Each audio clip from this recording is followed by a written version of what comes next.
श्री शिवाय नमस्तुभ्यम दोस्तों, जैसा कि आप सब लोग जानते हो, कल है 17 जनवरी और 17 जनवरी को है बुधवार का दिन। बुधवार के दिन पड़ रही है सप्तमी तिथि, जो कि इस दिन को बहुत ही खास एवं विशेष बनाती है। दोस्तों, पूज्य गुरुजी पद्म मिश्रा जी ने कुछ विशेष उपाय बताए हैं जो आपको बुधवार की सप्तमी तिथि के दिन करने हैं। यदि आप इन उपाय को करते हो तो आपकी जो भी मनोकामना होगी, चाहे वो आपकी बड़ी मनोकामना हो, छोटी मनोकामना हो, चाहे आपकी नौकरी नहीं लग रही हो, धन संपदा से कोई जुड़ी कोई समस्या हो, आपकी जो भी मनोकामना होगी, जो भी समस्या होगी आपकी दूर होगी। साथ ही साथ आपकी मनोकामना बहुत ही जल्द पूर्ण होगी। इस वीडियो में आपको 3 उपाय बताए जाएंगे दोस्तों, जो कि बहुत ही विशेष होंगे।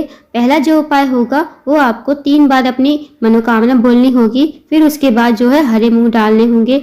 जो दूसरा उपाय होगा वो होगा 5 बार आपको शिव जी पर जल समर्पित करना है, वो भी आपको इसी वीडियो में बताएंगे। तो वीडियो में बने रहिएगा दोस्तों, वीडियो को स्किप मत कीजिएगा। पूज्य गुरु जी की कथा को सुनकर उपायों को अच्छे से समझाने का प्रयास करेंगे। आइए जानते हैं दोस्तों पहला उपाय कैसे करना है। यदि आपके बच्चे हैं वो पढ़ाई नहीं करते, उनका जो पढ़ाई में मन नहीं लगता, या जो बच्चे हैं वो आपका कहना नहीं मानते, तो इस उपाय को जरूर करें। यदि आपका व्यापार है, व्यापार में कोई बढ़ोतरी नहीं है, व्यापार में जो है गिरावट आती जा रही है, आप एक व्यापार बंद करते हो, दूसरा खोलते हो, दूसरा बंद करते हो, तीसरा खोलते हो, यदि ऐसे चल रहा है तो भी इस उपाय को कीजिए। और साथ ही साथ अगर आपकी कोई मनोकामना है जो बहुत दिनों से पूर्ण नहीं हुई, आपने कई प्रकार के व्रत नियम सब कर लिए तो भी आपकी जो इच्छा है पूर्ण नहीं हुई, तो भी आप इस उपाय को करके देखिए। इस उपाय को करने के लिए आपको हरे मूंग लेने हैं। जो साबुत हरे मूंग आते हैं ना, वो आपको ले लेना है। एक मुट्ठी में जितने आएंगे आपकी मुट्ठी में, उतने आपको हरे मूंग ले लेने हैं। अब इस उपाय को पूरे दिन में कभी भी कर सकते हो, प्रातः काल के समय भी कर सकते हो, दोपहर के टाइम भी कर सकते हो, शाम के समय प्रदोष काल के समय भी कर सकते हो। अब आपको जो हरे मूंग लिए हैं आपने मुट्ठी में, वो आपको लेकर जाने हैं शिव जी के मंदिर में। अब आपको क्या करना है, आपको अपनी मुट्ठी बंद करनी है। मंदिर में पहुंचकर आपको अपनी मुट्ठी बंद करनी है। अब इस मुट्ठी को आपको शिवलिंग पर स्पर्श करवाना है। स्पर्श करवाते हुए आपको अपनी मनोकामना बोलनी है। जो भी आपकी मनोकामना है, आपके बच्चे जो है कहना नहीं मानते, या आपके व्यापार है, व्यापार में कोई बढ़ोतरी नहीं है, आपके व्यापार में घाटा होता जा रहा है, या आपकी कोई भी मनोकामना है धन से जुड़ी हुई, वो भगवान शिव से जरूर कहना इस मुट्ठी को स्पर्श करवाते हुए। फिर इस मुट्ठी को ले जाते हुए शिवलिंग के ऊपर इसमें से 2-4 दाने जितने भी आप चढ़ाओ शिवलिंग के ऊपर समर्पित कर देना। हाँ, ये जो मूंग के दाने हैं दोस्तों, ये हमें 3 जगह चढ़ाने हैं, इस बात का ध्यान रखना। थोड़े से जो दाने हैं आप शिवलिंग के ऊपर समर्पित कर दोगे श्री शिवाय नमस्तुभ्यम कहते हुए। अब दूसरा जो स्थान है वो आपको जाना है नंदी बाबा के पास। जहाँ भी मंदिर में नंदी बाबा विराजमान हो, वहाँ पर आपको चले जाना है। इस मुट्ठी को आपको नंदी बाबा का जो उठा हुआ पैर होगा उस पर स्पर्श करोगे, अपनी मनोकामना कहोगे। जो आपने मनोकामना शिव जी के सामने कही है, वही मनोकामना आपको नंदी बाबा के सामने कहनी है। फिर उसमें से 2-4 दाने, जितने दाने आप चढ़ाओ, नंदी बाबा के जो उठा हुआ पैर होगा उस पर श्री शिवाय नमस्तुभ्यम कहते हुए समर्पित कर देना। अब दोस्तों तीसरे जो स्थान है वहाँ पर जाना है हमें, वो है बेलपत के पेड़ के नीचे। अब बेलपत का जो पेड़ है दोस्तों बड़ा होना चाहिए, इस बात का ध्यान रखें। बेलपत के पेड़ के नीचे पहुंचकर आप अपनी मनोकामना कहोगे पेड़ को स्पर्श करते हुए। और ये जो मुट्ठी है, आपको मुट्ठी में जितने भी दाने हैं सारे के सारे आपको बेलपत की जड़ में समर्पित कर देना है श्री शिवाय नमस्तुभ्यम कहते हुए। और आपको वही मनोकामना बोलनी है जो आपने भगवान शिव और नंदी बाबा के सामने कही है, इस बात का जरूर ध्यान रखें। इस उपाय को करके देखिए दोस्तों, बहुत ही अचूक विशेष उपाय है। इस उपाय को करने से आपकी जो भी मनोकामना होगी वो अतिशीघ्र पूर्ण हो जाएगी, क्योंकि हरे मूंग के जो दाने होते हैं वो बुध ग्रह को मजबूत करने के लिए होते हैं। यदि आपका बुध ग्रह खराब है, बुध ग्रह बिल्कुल भी ठीक नहीं है, तो ये हरे मूंग वाले दाने का उपाय जरूर करें, इससे आपकी मनोकामना अवश्य ही पूर्ण होगी। अब जानते हैं दोस्तों अगले उपाय के बारे में। दोस्तों दूसरा जो उपाय है वो इच्छा पूर्ति के लिए है। यदि आपकी कोई मनोकामना है बहुत दिनों से पूर्ण नहीं हुई, या आपने कई प्रकार के व्रत नियम सब कर लिए, आपकी मनोकामना कुछ भी हो सकती है, चाहे धन से जुड़ी हुई हो सकती है, या विवाह से जुड़ी कोई मनोकामना हो सकती है, या शिक्षा से जुड़ी कोई मनोकामना हो सकती है, या नौकरी से जुड़ी कोई मनोकामना हो सकती है। आपकी कोई भी मनोकामना होगी ना, इस उपाय को जरूर कीजिए। इस उपाय को करने से आपकी मनोकामना अतिशीघ्र पूर्ण होगी। तो इस उपाय को करने के लिए आपको 2 बेलपत्री लेनी है। बेलपत्री कहीं से कटी फटी नहीं होनी चाहिए, इस बात का ध्यान रखें। उसके बाद आपको लेना है 1 लोटा जल तांबे के पात्र में। अब आपको इनको लेकर पहुंच जाना है शिव जी के मंदिर में। अब इस उपाय को भी आप कभी भी सुबह से शाम तक कभी भी कर सकते हो। 7:30 से पहले शाम के पहले कर लीजिएगा। अब क्या करना है, आपके पास जो 2 बेलपत्री है वो आपको 2 स्थानों पर चढ़ानी है।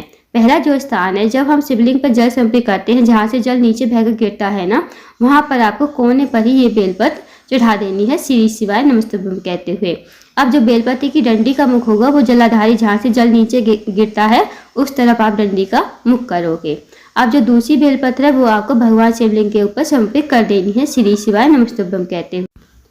अब जो आपके पास 1 लोटा जल है और जो आपने शिवलिंग के ऊपर और एक जलाधारी पर बेलपत्र चढ़ाई है, सबसे पहले आप लोटे के जल को लेकर जो पहली बेलपत्र चढ़ाई है वहां पर आओगे। अब आपको 5 बार पहली बेलपत्र पर जल चढ़ाना है श्री शिवाय नमस्तुभ्यम कहते हुए। एक ही बेलपत्र पर चढ़ाना है, मतलब जो पहली बेलपत्र चढ़ाई है ना उस पर 5 बार।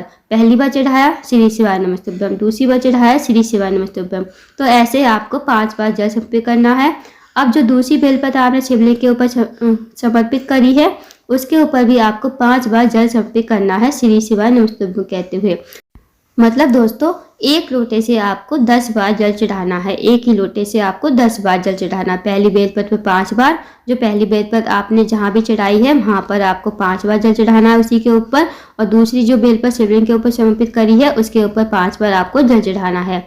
इस उपाय को करके देखिए, अपनी मनोकामना अवश्य कीजिएगा, विनती जरूर कीजिएगा महादेव से। जो भी आपकी मनोकामना है, चाहे विवाह से जुड़ी कोई समस्या हो, धन से जुड़ी कोई समस्या हो, महादेव से विनती जरूर करना। इस उपाय को करके देखिएगा, बहुत ही अचूक विशेष उपाय है। इस उपाय को करने से आपकी मनोकामना जो भी होगी अतिशीघ्र पूर्ण होगी। आइए दोस्तों अब जानते हैं अगले उपाय के बारे में। तीसरा जो उपाय है वो है रोग मुक्ति के लिए। यदि आपके घर में कोई भी व्यक्ति बीमार है, रोगीला है, या उसकी जो बीमारी है दूर नहीं हो रही, तो इस उपाय को करके देखिए। इस उपाय को करने के लिए आपको मात्र 1 बेलपत्री लेनी है। बेलपत्री कहीं से कटी फटी नहीं होनी चाहिए, इस बात का ध्यान रखें। अब आपको 1 लोटा जल लेना है तांबे के पात्र में। अब इनको लेकर पहुंच जाना है शिव जी के मंदिर में। इस उपाय को आप कभी भी किसी भी टाइम कर सकते हो।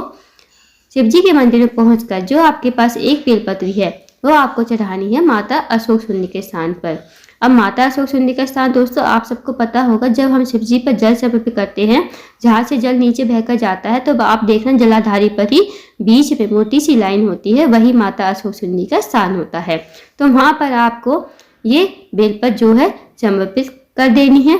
उसके बाद जो आपके पास 1 लोटा जल है वो आपको कुंदकेश्वर महादेव का नाम लेते हुए माता अशोक सुंदरी के स्थान पर ही समर्पित कर देना है। शिवलिंग के ऊपर समर्पित नहीं करना, इस बात का ध्यान रखें।